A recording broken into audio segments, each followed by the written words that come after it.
All right, guys, welcome to Take Your Base. I'm your host, Flav Oriana, brought to you by Four Corners Horse, and thank you for tuning in. If any of you guys been watching the Padres and Dodgers, all right, you guys are watching a great series. If you guys not, shame on you. You guys should definitely watch tonight's game at 9 o'clock. Wow. All right, so Padres and Dodgers both play for the NL West. Both are in-division rivals. And the Padres, I mean, they're not going down without a fight. Look, Dodgers are up 2-0.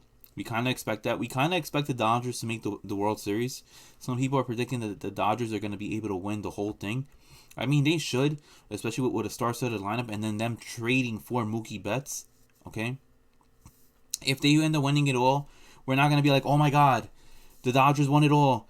You know, it was a complete surprise. No, we're not going to say all that. We'll say that more if the Padres were to ever win it all. But right now, we'll focus in on the Dodgers and Padres. Game 1, Padres and Dodgers.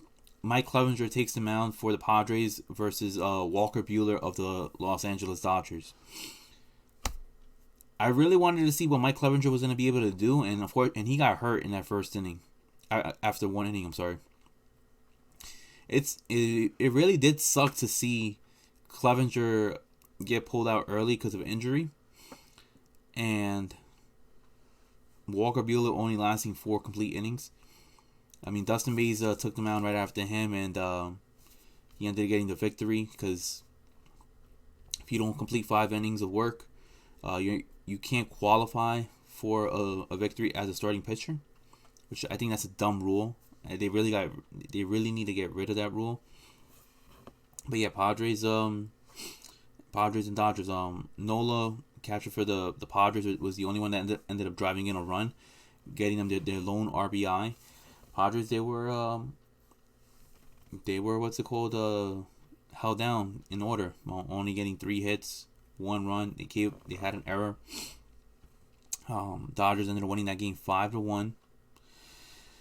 And you know, Walker Buehler, the combination of Walker Buehler, Dustin Mays was a good matchup. You know, was good in effort for the Dodgers. Dave Roberts, the manager of the Dodgers, pulled his cards right. Everybody looked like they were in sync with one another in that Dodgers lineup. Dodgers lineup got plenty of hits from what's it called? They got plenty of hits from. They had a 4-run 6th inning. That's the reason why they ended up winning that game. But Dodgers, look, you got Justin Turner with 2 hits, Max Muncy with another hit. You got RBIs by Turner. And who was the other person? Corey Seager too. So yeah, close game. Good game. I mean, I do like when the scores are not heavily like widespread apart. I don't like no 10-1 game. I like my games to be close. That's what I personally like as a fan. But yeah, Dodgers won 5-1. Next game was yesterday, and if you missed that game, that was pretty impressive. Clayton Kershaw versus Zach Davies.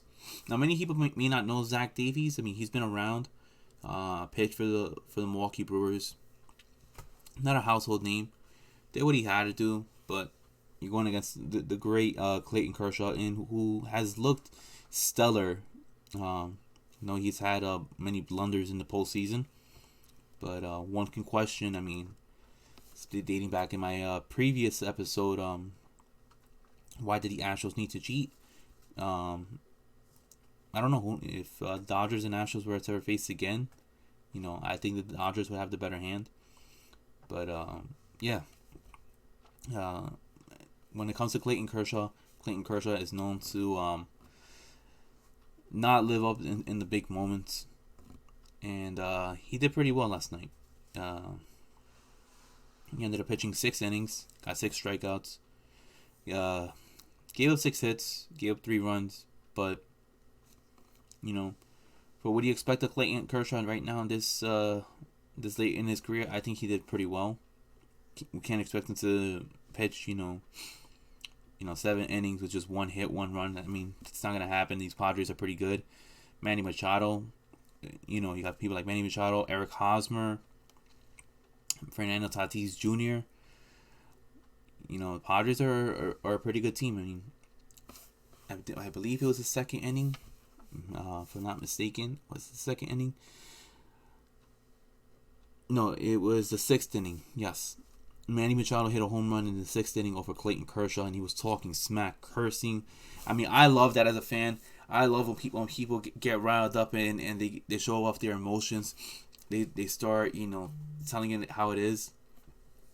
And Manny Machado was cursing at Dodgers bench, and it was pretty great. I mean, that's something that I personally like.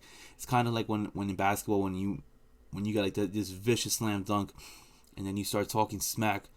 We just like that as fans. Like, we don't want our athletes to be like robotic. I mean, I'm not one that really cares for the unwritten rules of baseball.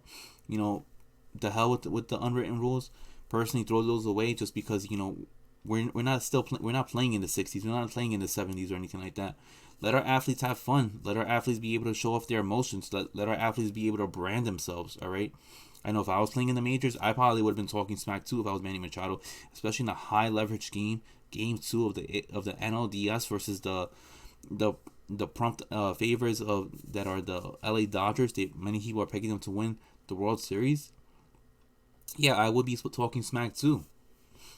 So Manny Machado hit a home run. You had Eric Hosmer who hit hit a home run against Clayton Kershaw, which forced Kershaw to get his exit out. And Fernando Tatis Jr. almost had a home run. He was this close from taking the lead in the 7th inning. But wow, Cody Bellinger reminded me of Mike Trout when Mike Trout was famously known for watching the ball go over his head, timing it well, just to leap over the wall and snag a home run. I forgot. I think he ended up doing that against the Orioles. But yeah, that was pretty amazing to see what Cody Bellinger did. It's definitely going to sit in our memories for quite some time, just because it happened in the playoffs in a high leverage game. Fernando Tatis Jr. has been looking like a star, and for Cody Bellinger to do that, people forget how good Cody Bellinger is on the field with his defense. People know him really for smacking home runs, but he's a really good defensive outfielder. So let's not forget that. I mean, what he did was remarkable. Pretty much helped save the lead for the Dodgers. But Kenley Jansen ended up coming in. Kenley Jansen didn't look so good. I mean, I thought he was going to blow that lead. I thought the Padres were just going to come back and, take the lead in the top of the 9th inning. But, yeah, Kenley Jansen ended up giving up a couple runs. Gave up 2 runs in the top of the 9th inning. But Dodgers ended up closing it out. Dustin Mays gets the victory, and Zach Davies gets the loss. Tonight we have, I think it's Dustin Mays is pitching, right, against, what's his name, Adam Morehan? Oh, Adrian Morehan. I don't know, Dustin Mays looks good. I don't know too much about Adam Morehan, but with that lineup that the Dodgers have with Mookie Betts, they have Cody Bellinger, Max Muncy, Justin Turner. You have pitchers like Dustin Mays that's taking the mound. Dodgers have a good bullpen. You still got Jock Peterson there, Corey Seager. Hitters. Yeah, the Dodgers look really good. It's only a matter of time before they end up winning the series. If they don't win it tonight, they'll probably win it tomorrow. It's unfortunate. The Padres are running into a juggernaut like the LA Dodgers. I did originally give the Padres a chance, but with them being down 2-0, I think it's a little bit too late. I predicted the Dodgers win this game. I want to say 7-3. 7-3. Mookie Betts get about 3 hits, 2 RBIs. Cody Bellinger smacks a home run. Manny Machado is going to get you like a run or 2 in tonight. Fernando Tatis Jr. is going to get maybe like 2 hits, go for 2 for 5. Hosmer, maybe like 2 for 5, 1 for 5, something like that. I predict 7-3 Dodgers. Dodgers move on to the NLCS. And yeah, it's exciting to see this matchup. I'm ashamed that it might end tonight, but just gotta hope and pray at this point, right? Alright guys, thank you for tuning in on this NLDS version between the LA Dodgers versus the San Diego Padres. And tune in, watching this game. This game starts at 9 o'clock. I'll be discussing everything that needs to be said in the later videos. I might throw an episode tonight between Yankees and Rays. Maybe after the matchup is over. But until then, guys. Alright, you guys have a good night. You guys have a good day, I'm sorry. So, 22:51. And I'll talk to you guys later. Alright. See you guys. Peace.